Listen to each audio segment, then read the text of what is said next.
Setbacks are temporary, but comebacks, they are legendary. Welcome back to the PSI Effect, where we pause, shift, and ignite purpose that speaks louder than your past. This is Neug, and together with Franky, we're your hosts in this space, and your comeback starts now. Well, welcome back to the PSI Effect Podcast. And we'd like to welcome you to 2026. New year is upon us.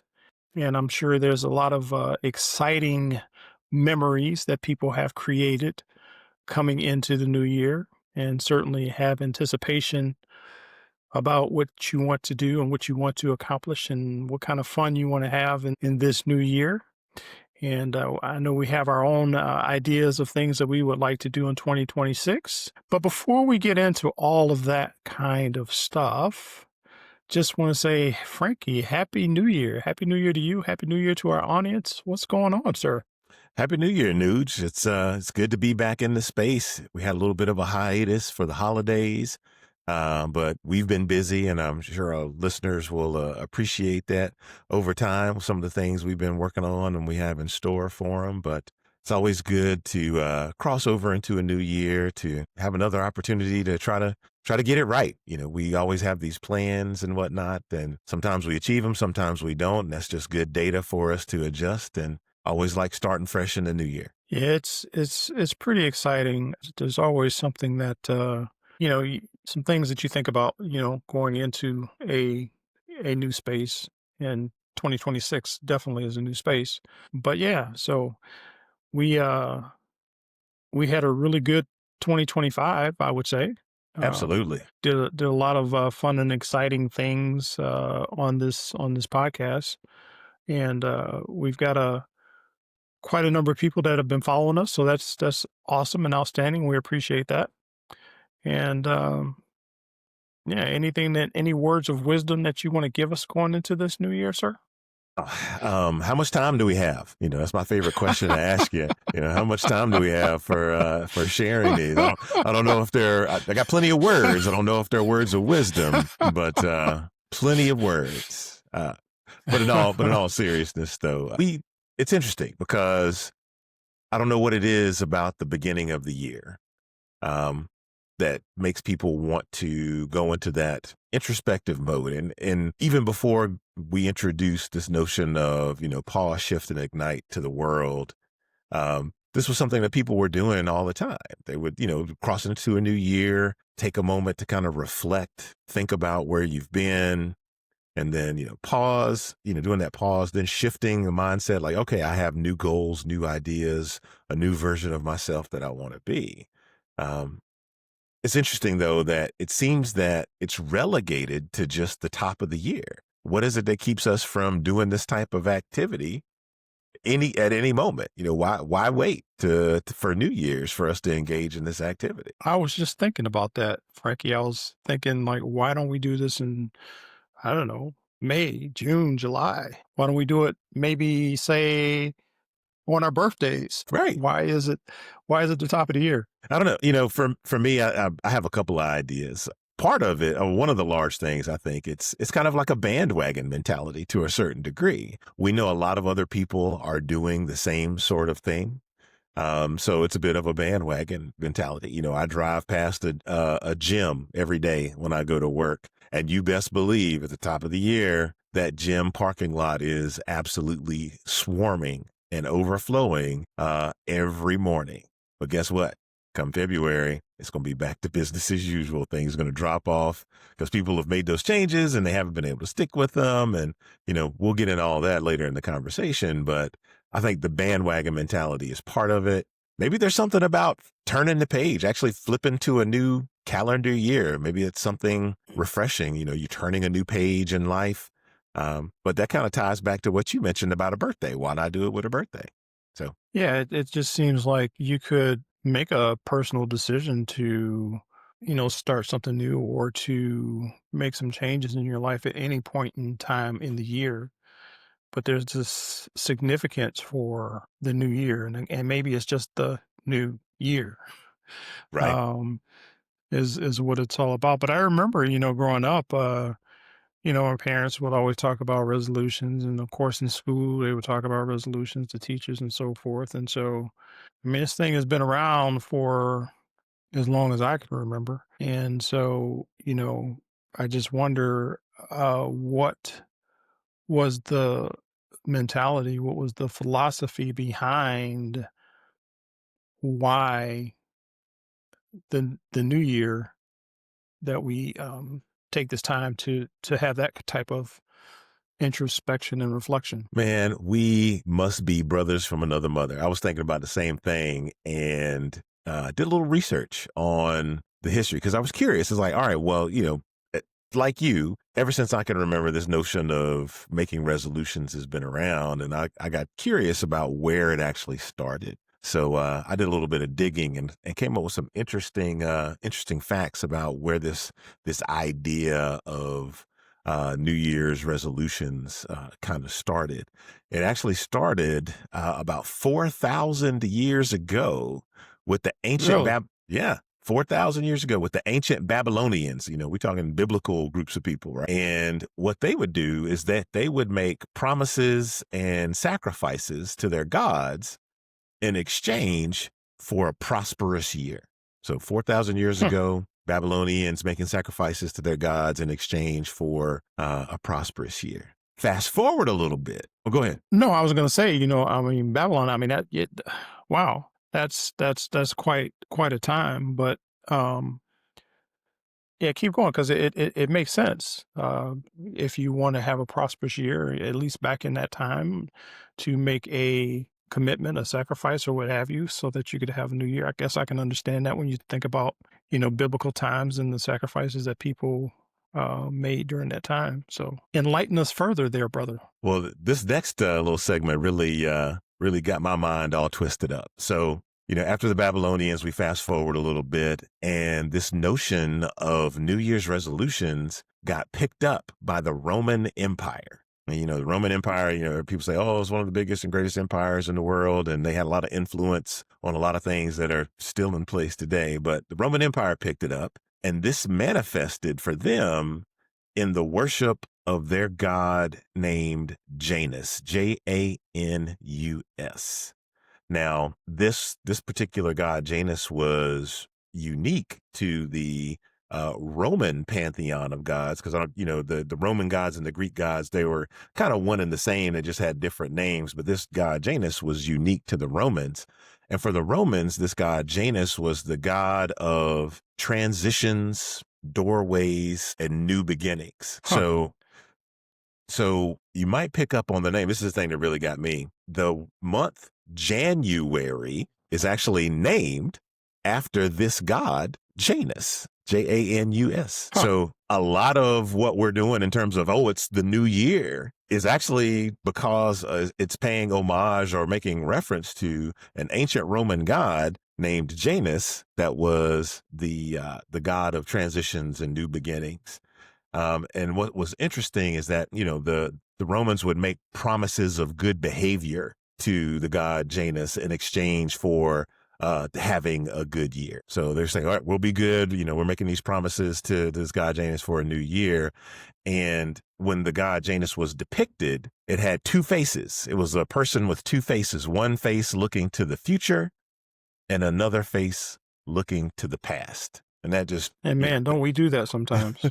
yeah, and for me too, it really struck me because if we have a face looking to the future and we have a face looking to the past, what's missing? The present. Exactly. So I think there's a lesson there for us. We can't get too caught up looking backwards, and we can't put too much investment looking forward, because if we do, we're sacrificing right now. We're sacrificing the present if we're unbalanced and looking forward and back. Yeah, that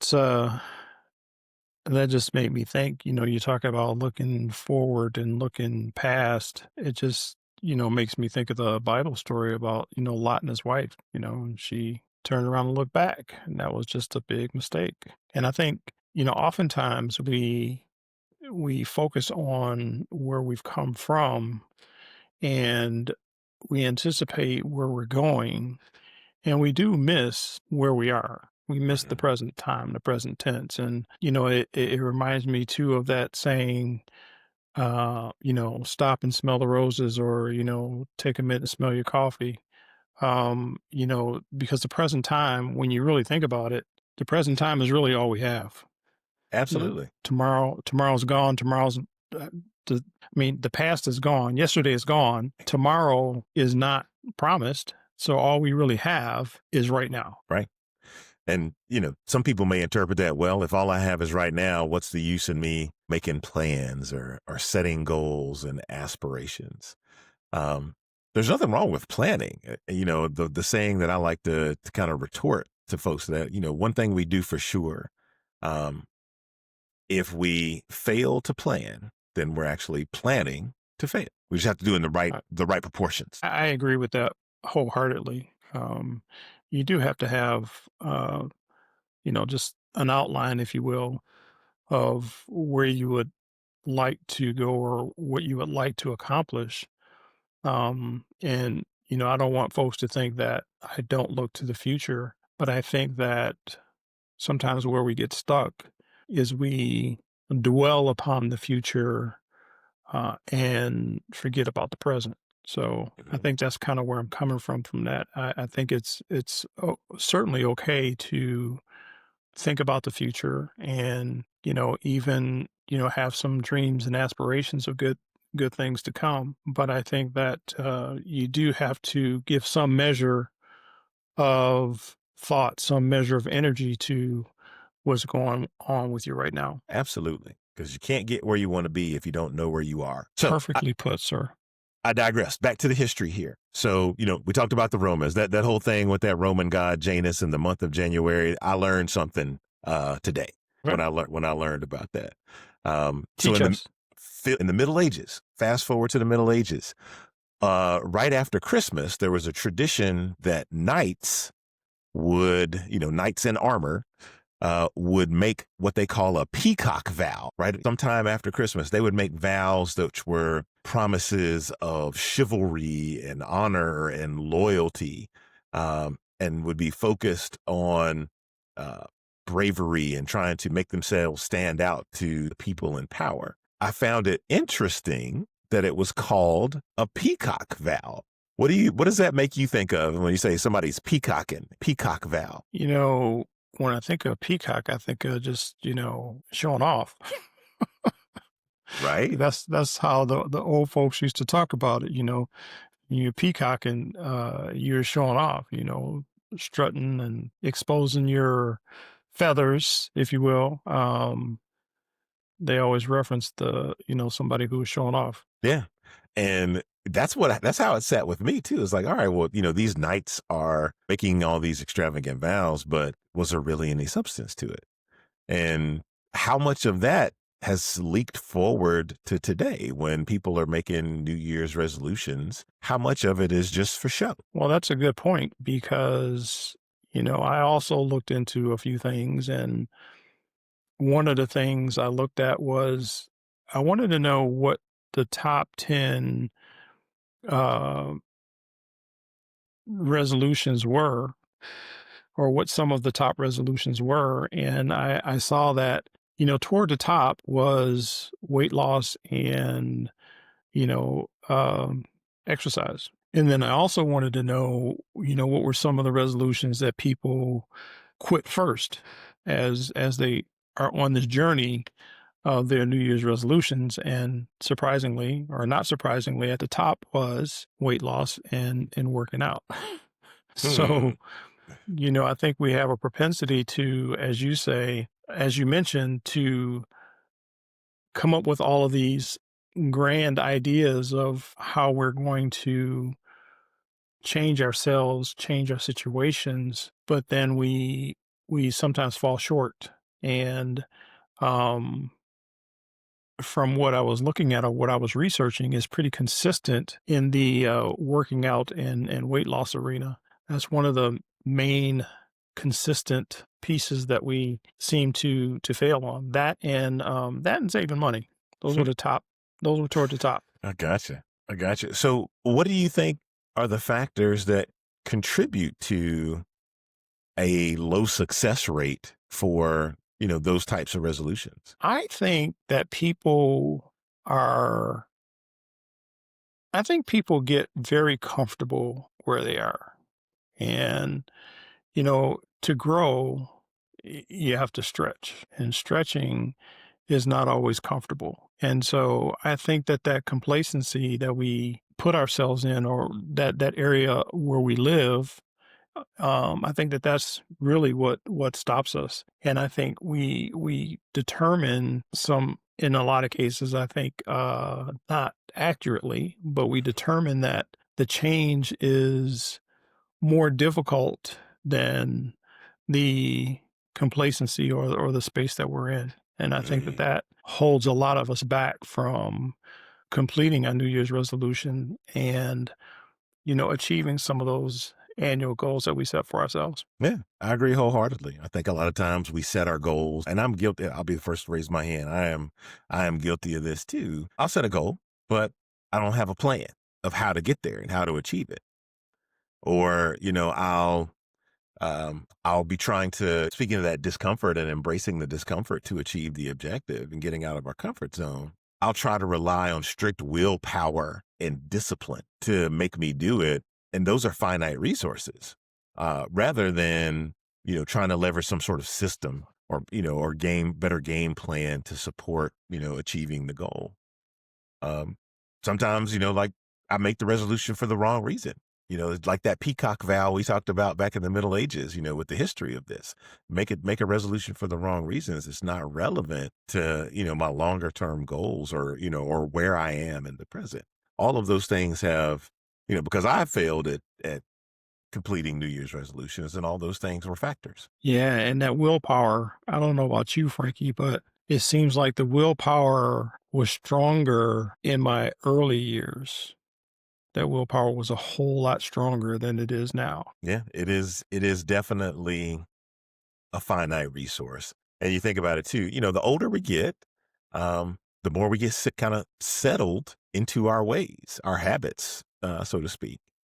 And it gets harder to change them. And you say that, and I remember thinking, because that's another phrase that you heard a lot growing up, oh, they're just old and set in their ways. And I always said to myself, I am not going to be that person. I am not going to be old and set in my ways. And, to my credit, I can say that I am not as set as I perceive some of the folks were, that my parents and grandparents were talking about. I don't perceive myself to be set to that extent, but I do know that I am set in some ways.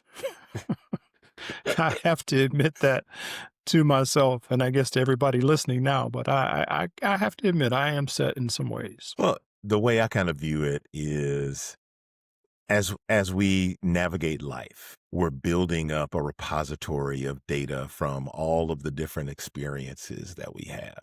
I think it's kind of the difference between knowledge and wisdom. Knowledge you can get from a book. Wisdom is lived experience through application of the knowledge. So as we progress through life, we're amassing more and more of this knowledge and wisdom. So I think think about it like your grade point average in school.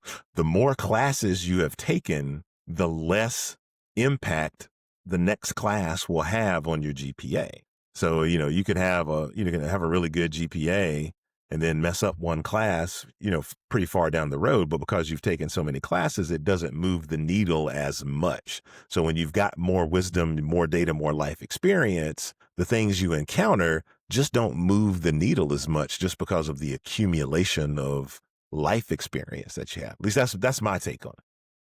Yeah, that makes sense. And I think, when God in his, infinite wisdom was creating, this black man here, he was wise enough to create, pillows and cushions, and because he could look ahead and say to himself, I know that young man is going to bump his head a few good times, and I don't need that skull to crack. So I think he was looking out for me even then, because, you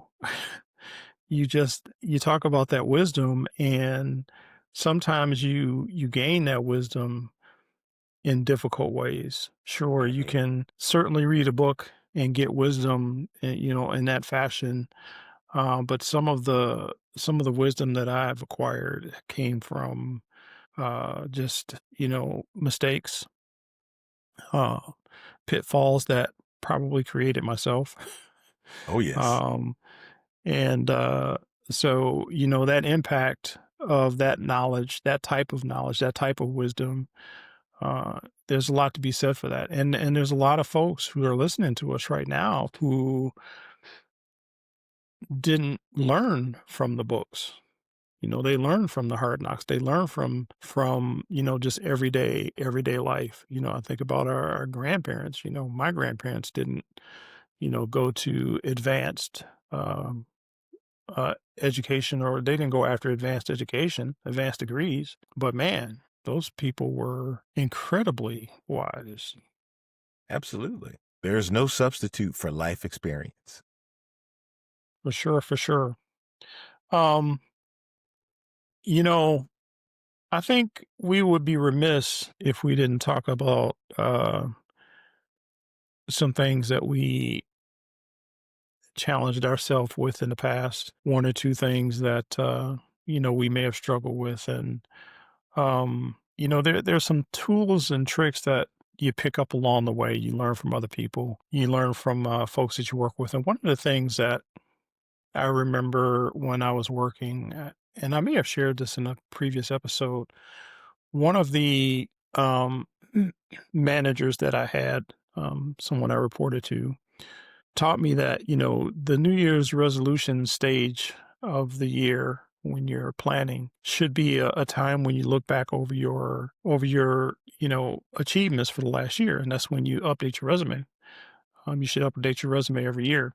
And so I was thinking about that, and though I don't have a need for that at this point in my life, it makes sense to write things down. I think writing them down makes them real. And I think that maybe that exercise that was instilled in me at that point in time was for this very reason that I'm speaking of, so that you could actually see where you came from, to help you determine what it is that you want to do going into the future. So I think one of the things that I would say that I've learned over time is to write those things down, because they make more sense when you write them down.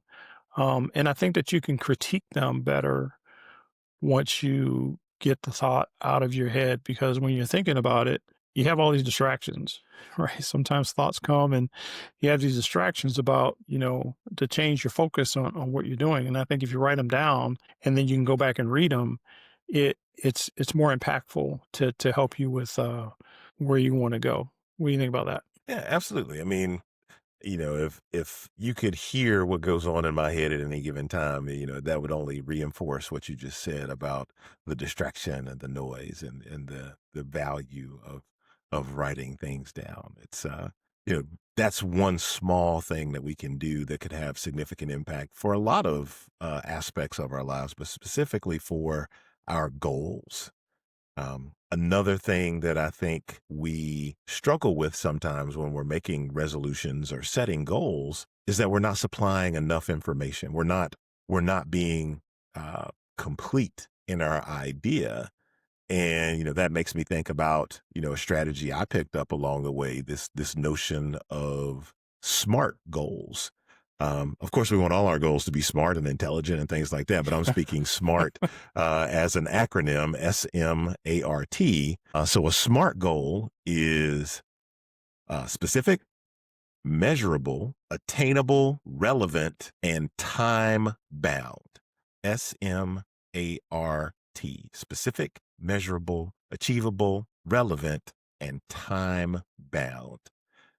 And this framework can actually serve as a focusing lens for our thoughts when we're setting goals. And this isn't limited to just making New Year's resolutions. We could use this at any time of the year. But I know a lot of folks have just made resolutions, or still early in the year, so people may still be working out their resolutions. So hopefully they could leverage this notion of SMART goals to help them. If you think it'd be beneficial, we could actually run through a resolution and kind of run it through this SMART goal engine, just for our listeners to kind of hear the thought process and how it evolves. What do you think? Yeah, I think we can do that because, as you were talking about that, one of the things that I honed in on was the time. And I know that where I feel like time is something that keeps us from achieving some of the goals because sometimes we think we have so much time, well, we got a whole year, we get this done in a year. And then, we don't start and we don't start and we don't start and we don't start. And then before you know it, we're into the fourth quarter or later and we're Yep. trying to get all this stuff done. And so, the time aspect of it, I think is important, but I think it's important that we timestamp some things, maybe by quarter, maybe by month or, by week or something, because it gets so overwhelming or it can be overwhelming if you start off with these resolutions and, sometimes we're aggressive, sometimes we're ambitious, and we have this laundry list of things and it's just too much at one time. And I think that time element is something that can, help us to not achieve our goals because it's just so much in that period of time. Yeah, time management is the Achilles heel for so many of us. I'm a procrastinator for sure. So yeah, definitely that time management piece or adding some specificity around timing is a big deal. So, you mentioned that exercise or losing weight was one of ranked near the top of the most popular resolutions people made, right? Yes. So why don't we take that and kind of run it through this lens of the SMART goal framework, just to kind of talk about the different pieces of it. So if we say we have this idea of, getting in shape, I want to make this resolution. I'm gonna get in shape this year. Nuge, I'm gonna get in shape in 2026. Well, that's really not telling me a whole lot as to what success looks like and how I'm going to get there. So let's turn get in shape into a SMART goal, right? So Okay. specific. Yep. So specific, start with S. So specific is, we've defined what has to be achieved, who's involved, where it's going to happen, and why is it important, right? So we're answering those big questions. What to achieve, who's involved, where's it going to happen, why is it important? So, I mean, that's a whole lot for smart. right, right. That's a whole lot for that one part of the acronym, but I get it. Yeah. So So if we look at it like what this, so if we say get in shape, that's really vague. That is not specific. It's very vague, because I could say get in shape, but much to my dismay, round is also a shape, and that's the shape that I tend to be in most often here lately. But we're not going to talk about that. und- understood. But if we were to So make it more we want to specific, talk. Yes. yep. So to be specific, and you talk about round as a shape. So if you were to say, for instance, I'm going to, or I would like to, for this specified period of time, I would like to lose, let's say, 25 pounds. It's a big number, maybe, but let's just use that as our example. I want to lose 25 pounds, and you said, who's involved, right? Y- Well, that initially that would be me. I mean, it could be a coach involved. There could be some exercise partner. I don't know that for sure, but specifically, I would be involved, right? mhm. And then why? I think I missed one, Go ahead to the but why.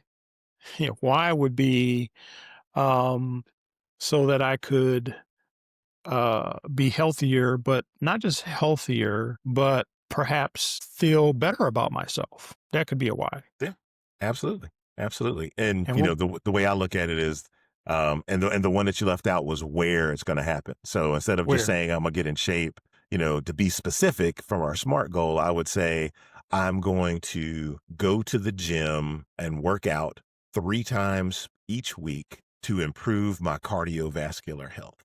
It's not super specific, but it's much more specific than just saying, I want to get in shape.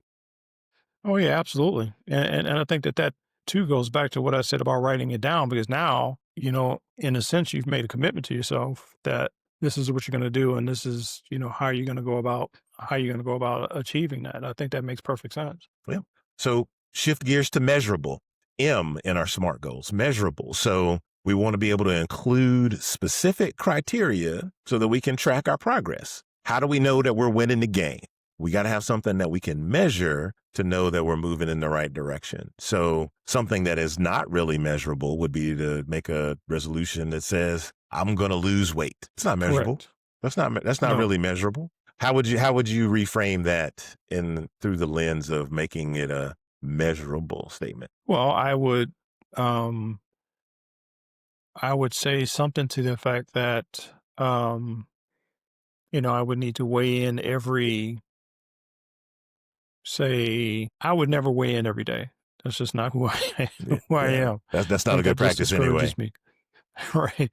But I would say, weigh in every, 10 days. For me, that would be good. I'd weigh myself every 10 days to see where I was in the journey to lose this 25 pounds. So that could be measured. I would weigh in, and then I would track the results of my weight every 10 days. There you go. That is measurable. Another way to approach that would be, I'm going to monitor my caloric intake and limit myself to 2,500 calories per day. That'll create a caloric deficit, and I would lose weight that way. That's another way that we could make it measurable. Instead of measuring just the weight, we would be measuring what we're putting in as well. That's not quite as much fun, but okay, I understand your point. Yeah, I mean, yeah, counting calories is definitely not high on my list of things that I like to do with my spare time, for sure. But you know what, Frankie, it works because I've done that before. So I know it works. It's not fun, but it does work, especially when there's things that you really like, things that you really enjoy to eat. Um, and you read the package and they say a serving is X amount. Let's just say, I'll just use nuts for an example, cashews. And I don't remember what the serving size is, but you read some things and it's like, well, a serving size is like 5 nuts. Like, really? Yeah. But it works. I have done it. I can give you a testimony of how it works. Why I didn't stick with it, whole nother conversation for another day. Okay. I'll let you off the hook with that one. All Okay. right, what's next? All right. So next, it has to be achievable, right? So that's the A in our SMART goal. It has to be something that's achievable. So that means that, you got to make sure that the goal is realistic and that it's within reach, considering your available resources and any other constraints that may be in place. So it's got to be realistic. So something that, for me right now, I'll just say this for me. So for some people, this may be achievable, but for me, it's like, all right, I'm going to go run a marathon next week. That is for you, sir. No. Yes. It is not achievable for me, sir. No, you would be calling the EMT at like mile 5. I was just making sure that I was not included in that part, sir. No, I don't think either one of us are ready to run a marathon next week, but I'm aware of my constraints. So I haven't been running regularly. I'm heavier than I have been in a while. So while I have run a marathon before, running one next week is definitely not something that's achievable for me. So, I would have to scale that back. If I want to be able to get to running a marathon, I would have to make it achievable by saying, I'm going to run 3 times a week for a distance of at least 1 mile to kind of build things up to get there. Because just trying to jump straight to 26.2 would be foolishness on my part. Absolutely.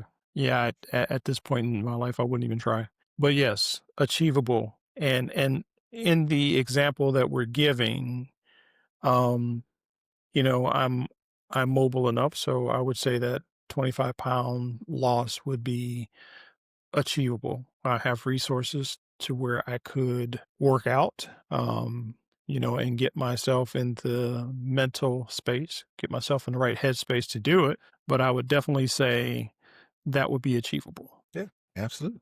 So then we move to our R, which is relevant. So our SMART goal Nice. has to be relevant when it aligns with our broader sense of self, our broader objectives and long-term aspirations. We want to make sure it aligns with those things. So something that's not relevant would be, my why at the beginning of this, I said I wanted to get in better cardiovascular health.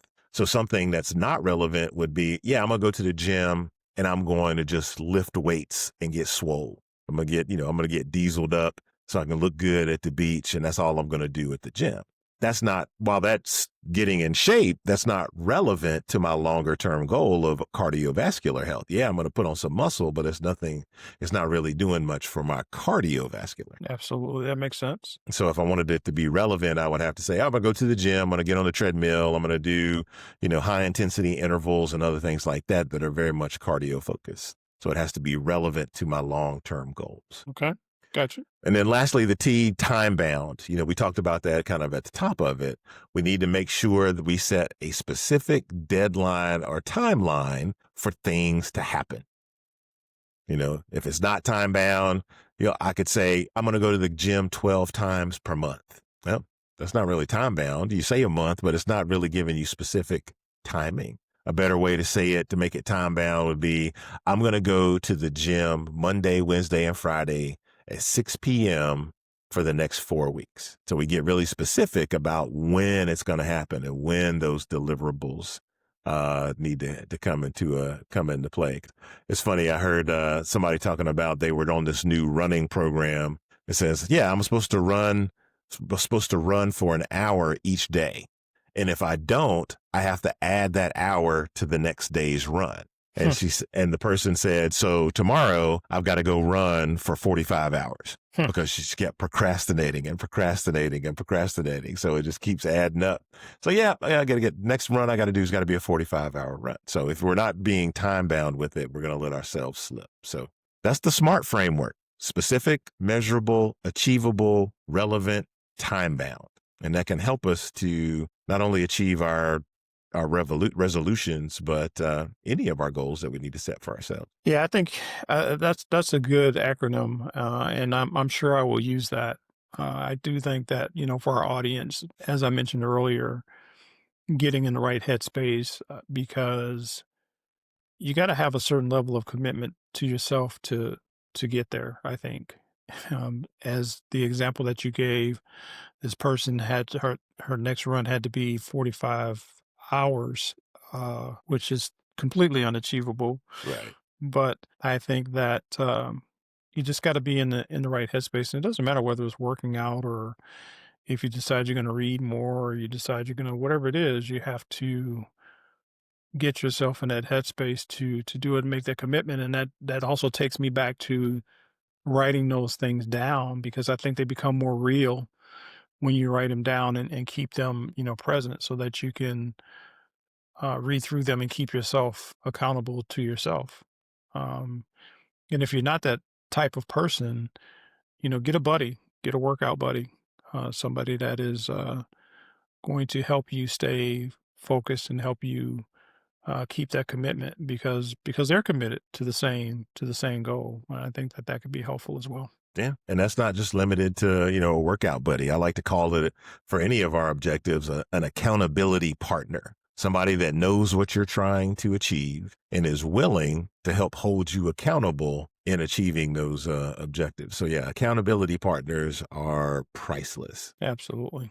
Well, Frankie, this has been fun, and I learned a lot, as I always do. I hope our audience has learned some really good things as well, as we move into 2026 and think about our New Year's resolutions, think about our goals and objectives and things that we want for ourselves, and possibly things that we want for our families. And so as we, come to the end of this episode, what final words would you like to share with us, sir? Um, we're at the top of the year, so we're making resolutions. You know, resolutions don't necessarily define who we are, They're goals that we set for ourselves, hopefully trying to shape us into the version of ourselves that we want to be, the best possible version of ourselves. And sometimes that's a moving target. So just be flexible as you're going through. Use our SMART goal framework. I can't say use the SMART goal framework to kind of help guide you as you're setting your goals. And yeah, break it into smaller pieces like we've talked about in previous episodes. Keep it visible, find an accountability partner, and iterate your way forward to success. That certainly makes sense. And to think about, it's not a competition with other people. These are things that you do for yourself. Yes. And it just reminds me of something that Napoleon Hill said, is that, the only person that I need to be better than is the person that I was yesterday. Yes. So, it's just something to keep in mind as you go on this journey. So good stuff, good stuff. Well, Franky, will you please tell our audience where they can find us on the platforms and so forth? Let them know where they can find us and they can listen in and get more information. Absolutely. So for the audio version of our podcast, we are on just about every podcast distribution platform out there: Amazon, Spotify, Apple Podcasts, iHeartRadio. You can find us by going to our website. This is psipod.com. Click on the episodes link and it will show you all the places where you can find us. You can also see us on social media at This Is PSI Pod. That is TikTok, Instagram, Facebook, and we are also on YouTube. So if you want to see the video of these episodes, check us out on YouTube. You can find us by searching for the PSI Effect Podcast, or look for us by our handle at This Is PSI Pod. Come on out and follow and subscribe. Perfect. Definitely subscribe, make some comments. We do read your comments. So let us hear from you. We'd like to hear from you. And so we thank you for joining us this episode. And just remember, as you're on this journey, that setbacks are temporary. Those comebacks, they are legendary. And so until next time, go out there, be brave, and rise on purpose. Take care, everybody. Thanks for joining us on this episode of the PSI Effect Podcast. This show doesn't happen without you, and you can connect with us via Spotify, iHeartRadio, or wherever you get your podcasts. Visit our website at thisispsipod.com and find us on YouTube and social media at This Is PSI Pod. That's at This Is PSI Pod. Until next time, remember, be brave and rise on purpose.